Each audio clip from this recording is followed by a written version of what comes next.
sides, including a couple of quarterbacks you just saw. Mitchell Trubisky for the Bears, Deshaun Watson with the Texans. Other teams in action: Packers, Ravens, Colts, Pats, Giants, 49ers, and the Raiders. Good to have Louis Riddick here with us, as well as Jeff Saturday with much more on this. Coaches and office personnel in the front office, what are they looking for now when you have a guy like Trubisky out there in his first OTAs, as well as Watson, 2 first-round picks? Well, I think in particular, Kevin, now with the way offenses are run in college football, you just want to see them be able to go through the operational procedure of getting the play call, getting in the huddle, looking the other 10 guys in the face, and actually getting the play right. Number one, because those guys have all admitted that this is very new to them. And then you just want to see them really execute the basics on you know what? You're not going to really see consistency because these guys are learning. This is their first real exposure to 11 on 11 with OTAs at the highest level, meaning the whole squad is there. So really what you want to see is just them get the play call right, get out, operate the offense at an efficient level so no one has to, call you out and have to repeat plays over and over and slow down practice because, that nothing really ticks off veterans more than that or coaches.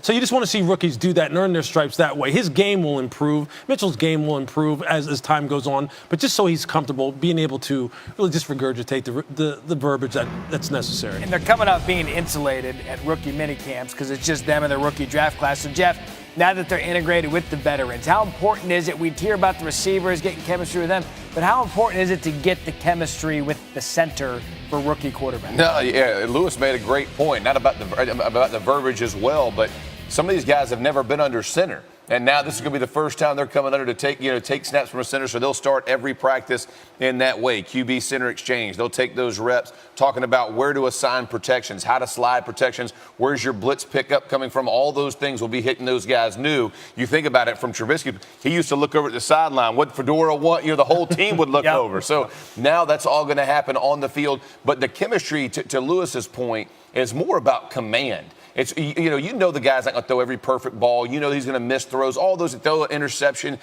But what does it feel like? What does he feel like? What kind of energy does he bring to your huddle and to your football team? Does he bring an assurance that you're like, hey, man, this guy's going to be legit? And you can pick that up. The old saying about first impressions, it means a ton in our game. And from a veteran perspective, when you hear those guys, hey, this guy's about the business. I think that's critical right off the bat. That's right. Even though there's a lot of time between now and September, you want guys right away to go, okay, because guys, we all form first impressions no matter what we're doing anyway. Right. And it's hard to forget them. It's one thing if you have a rookie right. quarterback coming there stumbling over play calls and looking like his eyes are this big. You guys are sitting there going, oh, here we go. That's right. Here we go. And it doesn't matter then he has to climb an even steeper mountain now to kind of get people's confidence back. You come out there and start spitting out the language very quickly. Maybe you miss a few throws and you make some good ones, all of a sudden guys are going, they're going to give you a benefit of the doubt. That's what he needs based on where he was picked. You want to see the alpha guy. Yeah. Inside you don't want it to be smooth, right? Like all this, I don't need you smooth, bro. No. I need you a professional, right? Because we're all making money off of this game now, right? This ain't about trophies, it's about cash at this point. And speaking of alpha guys, let's talk a little bit about Calvin Johnson, wide receiver, former wide receiver, because we all know that he retired, recently telling the Detroit Free Press this story that he concealed concussions from team doctors as a player, saying, quote, guys get concussions, they don't tell the coaches, it happens.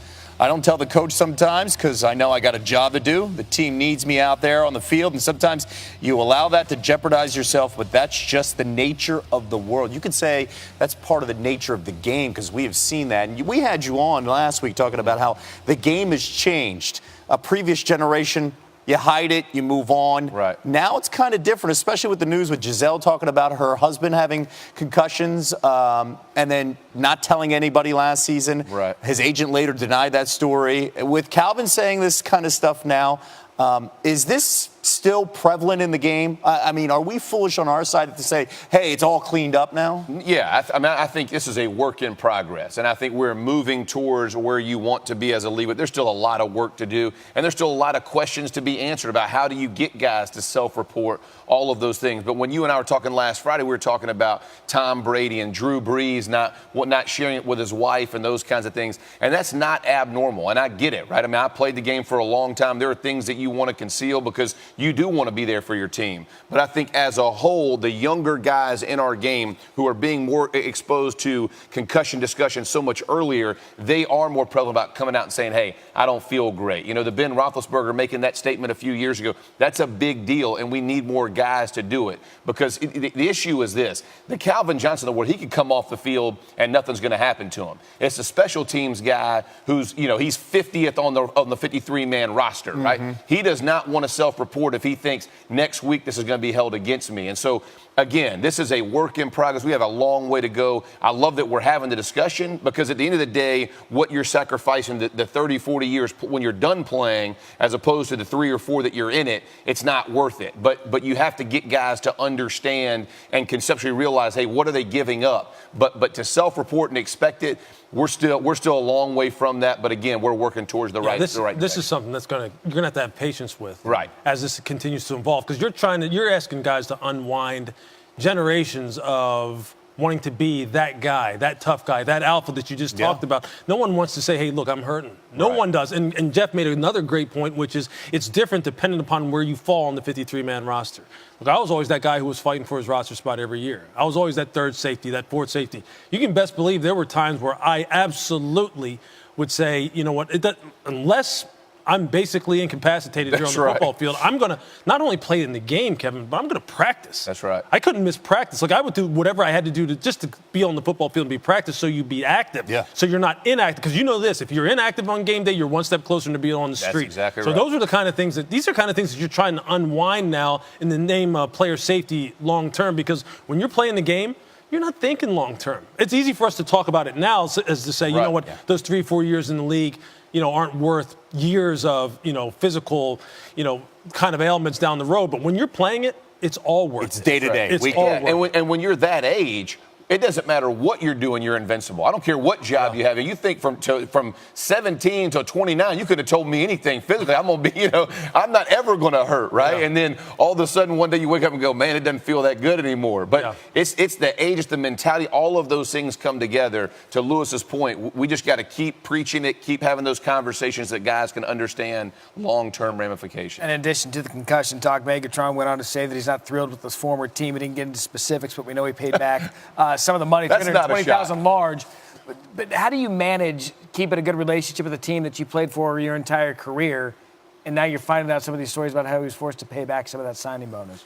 Well, I think, Matt, look, it's important for on the team's behalf to make sure that they are treating players of Calvin's level here the way they're supposed to be treated. Because we all know, look, when you're in the game, we all know that players aren't treated the same. We all know that there's superstar type of rules for certain players, and other players don't get the same kind of breaks, the same kind of perks. And he's one of those guys who deserves the benefit of the doubt across the board, without a doubt here.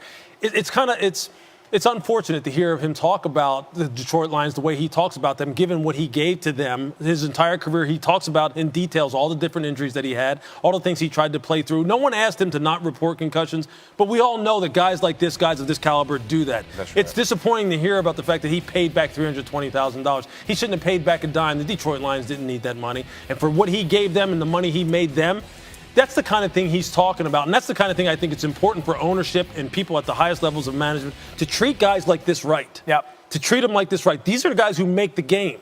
We don't make the game here at ESPN. The owners don't make the game. The players make the game. Players like that. Treat them the way they're supposed to be. Trickle-down effect.